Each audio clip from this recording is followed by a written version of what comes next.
Un gusto, amigos, saludarlos a través de esta emisora que llega con su voz por los caminitos del Uruguay. Como hombre veterano, quiero recordar cosas que muchos saben, pero que muchos olvidamos. Cuando un país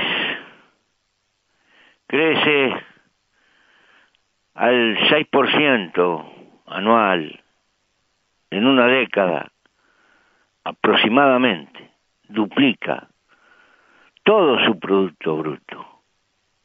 Pero cuando un país crece al 1% anual, precisa 60, 70 años para duplicar su PBI. Esta es la historia que vivió en su carne y en sus huesos mi generación, cuando éramos jóvenes. Muchos de nosotros, de niños, nacimos en un Uruguay peculiar, y cada época hay que compararla con sí mismo. No se puede comparar una época con otra, porque hay que ver la importancia de los saltos tecnológicos. Aquel faraón que hizo una pirámide gigantesca que llega hasta hoy no podía tener heladera. Estas cosas frecuentemente cuando se hacen comparaciones se olvidan. Pero hay cosas que son fundamentales como la comida, la seguridad para vivir, el trabajo, que se pueden comparar en cada época. Y lo cierto es que el Uruguay tenía un verdadero estado de bienestar en la década del 40. Algunos dirán como regalo de la guerra, otros dirán por el peso de la ola inmigratoria. Se puede discutir. Pero lo cierto es que luego de la década del 50 al 55, el país empezó a sobrevivir, y esa es precisamente la historia de nuestra mocedad, de nuestra juventud y de todo el torbellino histórico del Uruguay. Pero ¿qué ha pasado en esta última década? Esta no ha sido una década perdida, sino por el contrario, ha sido una década ganada. Una década donde se creció al 5,9% anual en términos promedio. Y se aumentó en un 107% los indicadores de todo el siglo pasado, incluyendo la bonanza del primer vallismo de la época de Valle y la bonanza de la Segunda Guerra Mundial. En todo ese periodo se alcanzó un promedio de 2,8 de crecimiento anual. Aún publicaciones que no son de nuestro palo reconocen, dice Búsqueda, el 2 de octubre, durante la década frentista la economía uruguaya crecerá algo más del 68%, más de 2 veces y media que el promedio histórico previo. Y esta cifra de crecimiento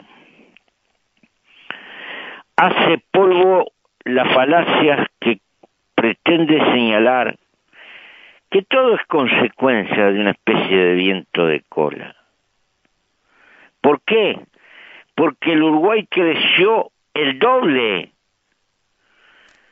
que verdaderas potencias de América Latina que también crecieron en esta década. Mientras Brasil creció en esta década un 37%, el Uruguay creció el 68% en apenas 10 años. Y no hay en la historia nacional, desde que se llevan números, un periodo similar, de 10 años, similar a lo que ha sido este. ¿Se me puede decir que no alcanza? Claro que sí. ¿Cómo decir que alcanza si vivíamos tramitando el estancamiento? Todo esto no fue obra del viento de cola, sino a todas las condiciones internacionales se sumaron un conjunto de medidas y de políticas concretas que hicieron precisamente no solo aprovechar, sino multiplicar la fuerza que daba la coyuntura. Y esto lo vivió todo el país. Organismos como el Fondo Internacional reconocen que el Uruguay está entre los 13 países que más creció el PBI en esta década. Y nos ubica en el conjunto de naciones que multiplicaron precisamente su productividad. Recordemos que ese PBI anda cerca de los $17.000 y que superó largamente en $2.000 y pico al que era más alto, el de Chile, hace algunos años. Recordemos que las exportaciones en el Uruguay hace 10 años apenas pasaban los $4.000 millones. Ahora pasaron largo los $14.000 millones. Pero a esto hay que sumar la diversificación de lo que exportamos con la aparición de algunos rubros, como la industria del software, que no solo diversifican su economía, sino que multiplican el valor y la calificación de ese valor. No ha sido un regalo, no fue un regalo, que las 5 principales calificadoras en materia de riesgo que hay en el mundo le dan al Uruguay la triple BBB, grado inversor, y lo ubican entre los primeros países de América Latina. Y no es casualidad que este Uruguay, que tenía su pecado germinal fundamental en la bajísima inversión, esté hoy tocando un 24% de su PBI de inversión. Nada de eso fue por casualidad, de no haber aplicado políticas selectivas a partir del 2007, facilitando la inversión en sectores elegidos que multiplicaban no solo la economía, sino que contribuían a multiplicar la incorporación creciente de fuerza de trabajo, lo que hizo caer nuestra histórica desocupación. Y hay que tener en cuenta que ha habido un proceso de verdadera innovación en casi todas las ramas, porque sencillamente esta soya que se produce hoy poco tiene que ver con lo que pasaba hace 10 años. La carne que se produce hoy está dentro de la calificación internacional con los mejores precios posibles, porque el Uruguay ha incorporado cosas como la caravana electrónica, cosas que le aseguran una identidad que le permite enfrentar el mundo en condiciones de competitividad que no tenía. Por eso, por el crecimiento de la economía, fue posible la práctica de políticas sociales. Y si bien aumentó mucho el campo de la exportación, más aumentó el consumo interno y el gasto de la familia. Y esto fue posible porque hubo distribución. Y sería bueno hacer un poco de memoria. Ver la historia de los salarios. Ver lo que se ganaba y lo que se gana. Que no alcanza, que hay más necesidades. Obvio. Ese es el camino del progreso. Pero la memoria sirve para sacar conclusiones de si determinadas políticas dieron resultado o no dieron resultado. Naturalmente, todo se puede hacer mejor y todo se debe de intentar hacer siempre mejor. Pero el Uruguay tiene los mayores ingresos de la región cuando se les comparan per cápita. El Uruguay tiene una sólida política de multiplicar la viabilidad energética del país como no la tuvo nunca. Habría que remontarse a la época de las primeras represas.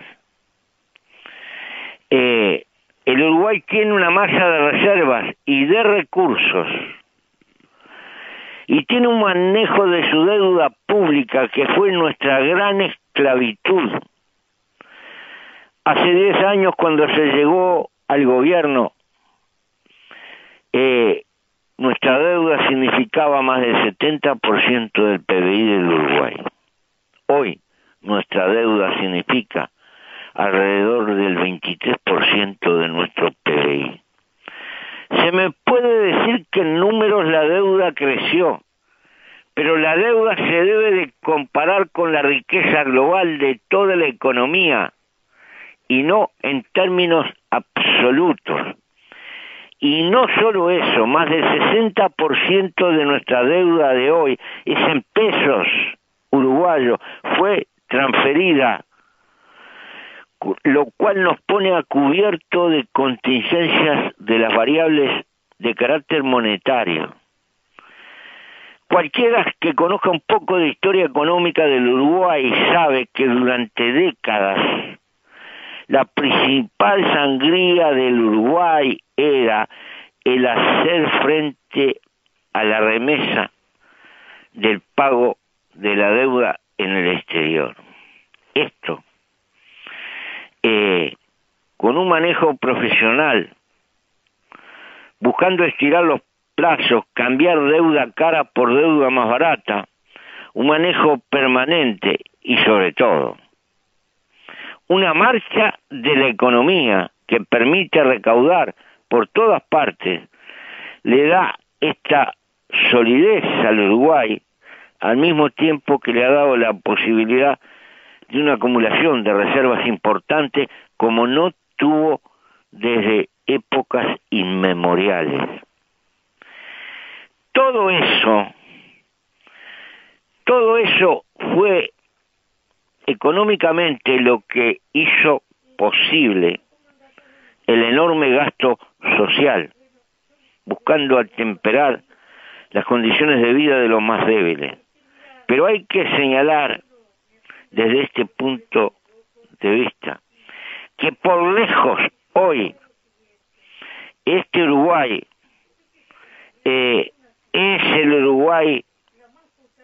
es el país que tiene menos índice de desigualdad en esta América Latina caracterizada por la enorme desigualdad. Por ahí están los índices que nos colocan al frente de la mejor distribución de la riqueza en América Latina, lo que no significa ni por asomo que no tengamos problemas que superar, pero significa tener conciencia de lo mucho que hemos recorrido y en apenas 10 años de historia. Hoy el Uruguay tiene casi 1 millón menos de pobres que los que tenía hace 10 años. Y este es un hecho que rompe los ojos. La pobreza en los mayores de 65 años está enormemente constreñida. Ha tenido una caída vertical. Y aún organismos internacionales nos lo reconocen. Por ejemplo, CEPAL señala que no llega al 2% de los mayores de 65 años en estado de pobreza. Que tenemos problemas con la pobreza infantil, es cierto. Hemos avanzado muchísimo, pero siempre tengamos presente que los hogares más prolíficos en el Uruguay son los más pobres. Por eso, este es un terreno en el que hay que seguir luchando con mucha tesón y mucha dureza. En fin, todos recordamos que al llegar hace 10 años, el gran trauma del Uruguay era el trabajo y la gente se apilaba en los aeropuertos para irse. Hoy es un Uruguay donde la gente retorna. Por lo menos más de 5 o 6 mil por año están retornando. Está creciendo el Uruguay con su propia gente que retorna. Y se ve gente que migra, que viene de otras partes. Esto sería imposible si el Uruguay no hubiera dado este salto. Estas cosas que estamos resumiendo, ¿son para tener conformismo? No, ni por asomo. Esto habla del valor que tiene con preservar las políticas sociales, pero que para ello, entre otras cosas, se impone el sostener que la economía siga precisamente generando recursos. No se puede repartir lo que no existe, pero por existir. Y la historia de la economía enseña periodos de crecimiento que no necesariamente se reflejaron en la vida de la gente. Y esta es precisamente la característica del Uruguay de hoy.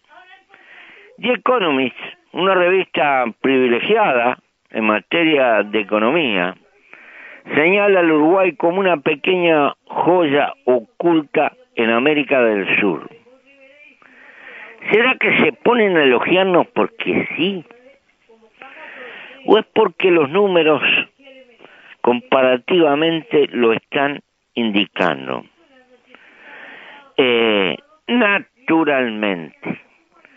Tendríamos que hablar de las cuestiones fiscales, pero se nos va el tiempo. En otro momento lo vamos a indicar. Pero el peso fiscal de este país no está precisamente, y quede esto como una afirmación que en su momento vamos a señalar. El aporte fiscal en este país la hacen los sectores más fuertes.